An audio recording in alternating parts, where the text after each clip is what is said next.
हमारी प्रॉपर्टी छीनने की साजिश की जा रही है। वक्फ कानून ला करके सारी प्रॉपर्टी हड़पना चाहते हैं। आज पूरे देश के अंदर एक नफरत का माहौल हमारे खिलाफ खड़ा किया जा रहा है। संभल की घटना हो या बहराइच की घटना हो, आज देश में मुसलमान की स्थिति हो गई कि घर में रहेगा तो दंगाई मारेंगे और बाहर निकलेगा तो पुलिस मारेगी। साथ मैं आपसे कहना चाहता हूं, बस बहराइच में यही हुआ, संभल में यही हुआ, आज सीधे गोली मारी जाती है। हमारी जान की कीमत आज समझने को कोई तैयार नहीं। मैं आपसे कहना चाहता हूं मान्यवर कि आज जिस प्रकार से इन बहुत बहुत धन्यवाद सर, आज संविधान की ऊपर चर्चा करने के लिए आपने मुझे मौका दिया।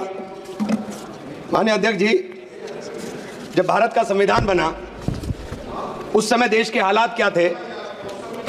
आर्थिक हालात उस समय ये थे कि हम घरेलू सकल उत्पाद का जीडीपी केवल 2.7 लाख करोड़ यानी 794 रुपए प्रति व्यक्ति था। प्रति व्यक्ति आय 63 पैसे प्रतिदिन थी, 230 रुपए प्रति वर्ष। कृषि उत्पादन, जापान में चावल का उत्पादन 748 किलो प्रति हेक्टेयर था, भारत में मात्र 110 किलो प्रति हेक्टेयर था। खाद्यान्न संकट था और गंभीर खाद्यान्न संकट मद्रास में चक्रवात ने और बढ़ा दिया था। उस हालात में जब हमें पूरे विश्व में कहीं से कोई मदद करने को तैयार नहीं था, उस समय शोषणकारी सामाजिक व्यवस्था इस देश के अंदर लागू थी, जहां जमींदारी, रैयतवारी, माहलवारी ऐसी व्यवस्थाएं थी जो श्रमिकों का और किसानों का संसाधन और उत्पादन पे दोनों पर अधिकार नहीं छोड़ती थी। ऐसी 1947 में भारत की अर्थव्यवस्था मूल्यह्रास अर्थव्यवस्था थी। उत्पादन में बहुत सारे कारकों का उपयोग उत्पादन व्यवस्था को कमजोर बनाता था और हालात ये थे, उद्योग स्थापित नहीं होते। 1947 में भारत की विकास दर मात्र 1% सालाना थी। सीमित जीवन की संभावनाएं देश के अंदर थी। कुल मृत्यु दर प्रति 18 प्रति हजार थी और शिशु मृत्यु दर 218 प्रति हजार, यानी 1000 बच्चों में से 218 बच्चे जन्म लेते ही मर जाते थे। न्यूनतम श्रम मूल्य था। मान्यवर, मैं ये बातें आपको इसलिए याद दिला रहा हूं, और देश का विभाजन हो रहा था, चारों तरफ नफरत का माहौल था, लेकिन उस वक्त भी अहिंसा की बात, प्रेम की बात और भारत के धर्मनिरपेक्ष स्वरूप की बात करने का काम संविधान सभा में हो रहा था। ये बातें मैं इसलिए याद दिला रहा हूं कि 70 साल में हमने क्या किया। मैं आप जो यहाँ खड़े हो, ये पंडित जवाहरलाल नेहरू की नीतियां थी कि हम देश को यहाँ लेकर के आए। पंडित जवाहरलाल नेहरू की नीतियां थी कि देश के अंदर इतने संसाधनों का विकास हुआ।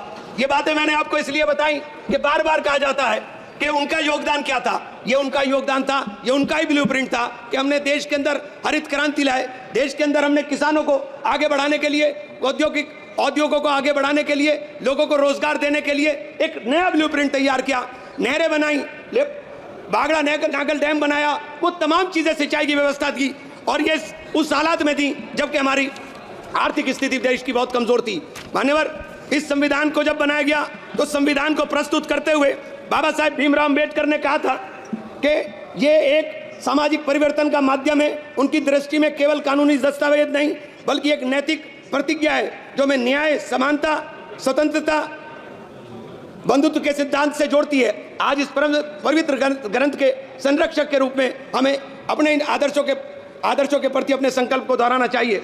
26 नवंबर 1949 को संविधान सभा में अपनी अंतिम भाषण के अंदर जब उन्होंने इसको प्रस्तुत करते हुए कहा, यह कांग्रेस पार्टी का अनुशासन ही का परिणाम था कि प्रारूप समिति के प्रत्येक अनुच्छेद और संशोधन की नियति के प्रति आश्वस्त होकर उसे सभा में प्रस्तुत कर सकी। इसलिए इस सभा में प्रारूप संविधान के सुगमता के पारित हो जाने का सारा श्रेय कांग्रेस पार्टी को जाता है। हम लोग संविधान को बनाने वाले लोग हैं, हम संविधान को बनाने वाले, मानने वाले और संविधान को अपने सीने से लगाने वाले हैं। किसी के लिए एक किताब हो सकती है, लेकिन हमारे लिए तो एक पवित्र ग्रंथ है। इसी ग्रंथ के माध्यम से हमें देश के अंदर बराबरी का अधिकार मिला। मान्यवर, 2 मिनट, इसी ग्रंथ के माध्यम से हमें अधिकार मिला। आज हमारे अधिकारों के ऊपर कुठाराघात हो रहा है। वक्फ के नाम पे हमारी संपत्ति छीनने की साजिश की जा रही है।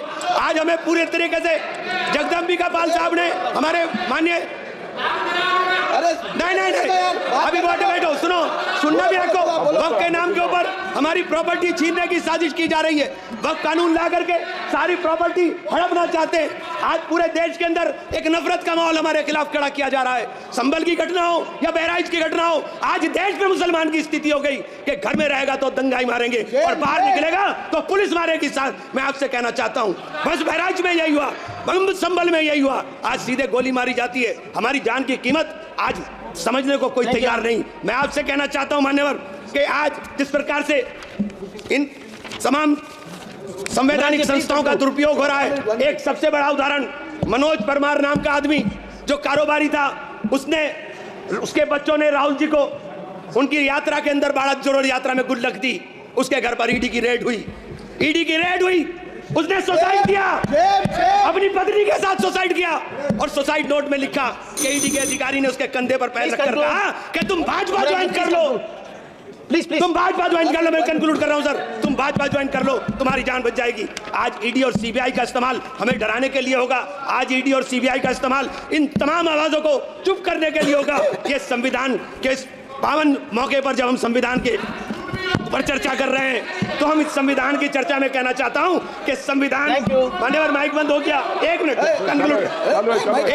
बात करो। मैं आपसे कहना चाहता हूं कि हम संविधान को अगर अंगीकार करने की बात कर रहे हैं, हम देश के अंदर अगर संविधान के रक्षक के रूप में ये पूरा का पूरा सदन क्रॉस द पार्टीज खड़ा हुआ है, तो मैं आपसे कहना चाहता हूं कि आज आपने, क्योंकि मुझे आपसे इजाजत चाहता हूं, माननीय, धन्यवाद।